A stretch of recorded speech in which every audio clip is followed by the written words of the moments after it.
Welcome to Financial News Daily. There are at least two things happening in global financial markets this week that are easy to read as separate, unrelated stories. They are not. Read together, they point to the same place. And understanding where that place is, before it becomes obvious, is the difference between positioning and reacting. The first comes from the Strait of Hormuz. Not from the headlines about it, which have become routine. From the shipping data underneath them. Lloyd's List intelligence tracks every vessel moving through the strait in real time. Over the past 6 days, no large commercial ship above 10,000 tons has crossed openly. The ships that are moving have switched off their transponders. They are invisible by choice. When ships go dark, it is not a technical problem. It is a decision. Made by captains, insurers, and shipping companies who have looked at the situation and concluded that being seen is a liability. That decision has a cost. And the cost does not stay in the shipping industry.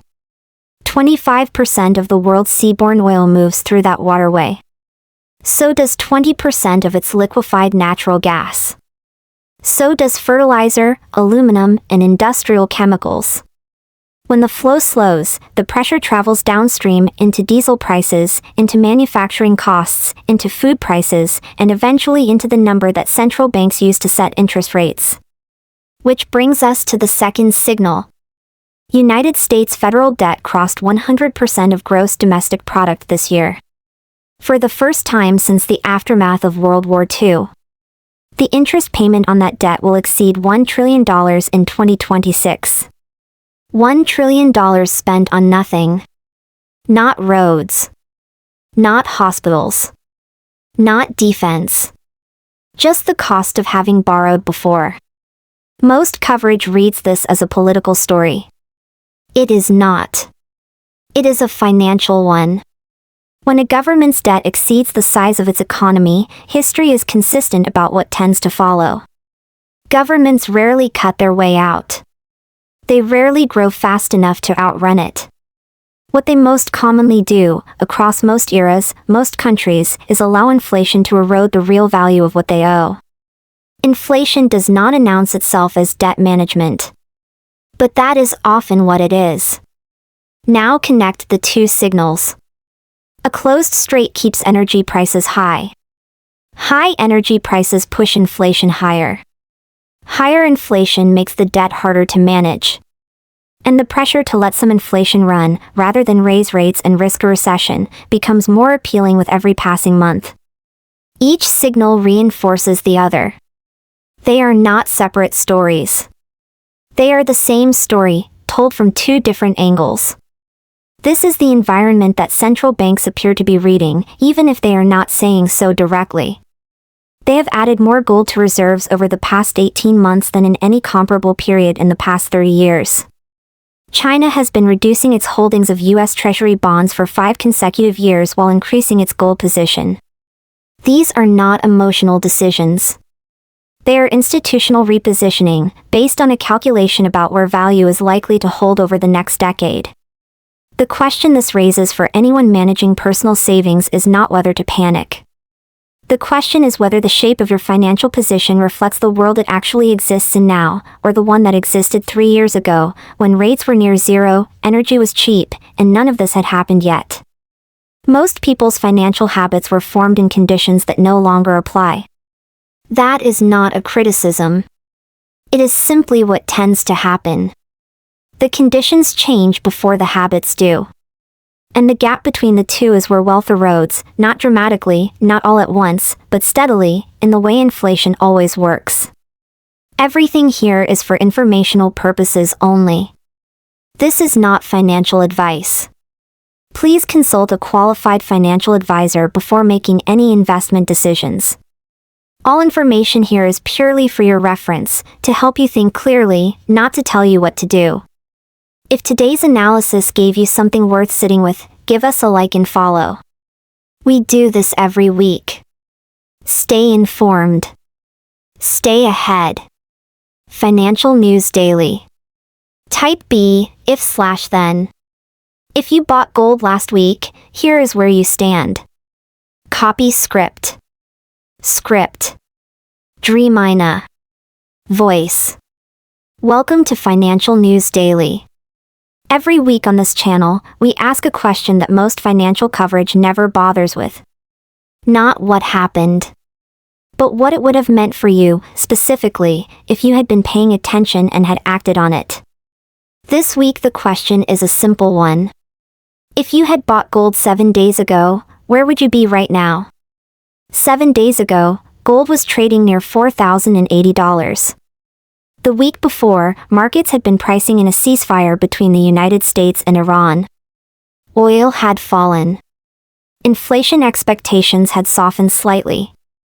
The mood was cautious optimism, the kind that tends to emerge when a long-running crisis appears to be approaching resolution. By the middle of last week, that optimism had reversed. The ceasefire collapsed. The strait remained closed. And gold, which had dipped on the peace news, moved back toward $4,100. If you had bought at $4,080, you are sitting on approximately 0.5% in 1 week. On $10,000, that is $50. On $100,000, it is $500. Not dramatic. But the number itself is not the point. The point is what happened to the investors who did not hold. The people who sold gold when the ceasefire was announced in June locked in a loss on what turned out to be a temporary dip. The people who held through that period are now ahead of where they started. The difference between those two outcomes has nothing to do with intelligence or information. It has to do with whether you had a clear enough reason for owning the asset that a headline could not shake you out of it. That is the harder question underneath the weekly price move. Not whether gold went up or down, but what you would have done. And why. Now suppose you have $100,000. Not invested in anything specific. Just sitting, as many people's savings do, in a combination of bank accounts, perhaps some bonds, perhaps some index funds bought years ago and not revisited since. What would you actually do with it today?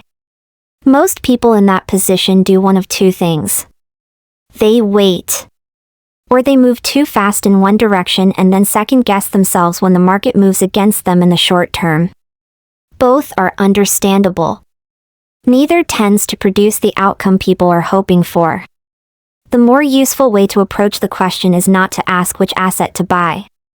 It is to ask what each part of the money is actually for. Some of it needs to be available quickly, without loss, for things that cannot be predicted. Some of it needs to generate income regardless of what markets are doing, so you are never forced to sell something at the wrong moment to cover expenses. Some of it can afford to be patient, placed in things that may take years to reach their value. And some of it, a smaller portion, should be in something that holds its ground if the system itself behaves less predictably than it has. The precise amount in each category matters less than having something in all of them. Because the years that tend to cause the most damage are not the years when everything falls at once. They are the years when someone had no reserve and was forced to sell at the worst moment. Or held only cash through sustained inflation and watched purchasing power decline quietly. Or sold the growth layer in the middle of volatility and missed the recovery entirely. Clarity about what each part of your savings is for, and the discipline to leave it there even when a headline makes that feel wrong, is not a sophisticated strategy. But it is the one that the data, across every period of volatility, shows to be the most consistently protective of what people have built. Everything here is for informational purposes only. This is not financial advice. Please consult a qualified financial advisor before making any investment decisions. All information here is purely for your reference, to help you think clearly, not to tell you what to do. If today's question made you think about your own position differently, give us a like and follow. We do this every week. Stay informed. Stay ahead. Financial News Daily.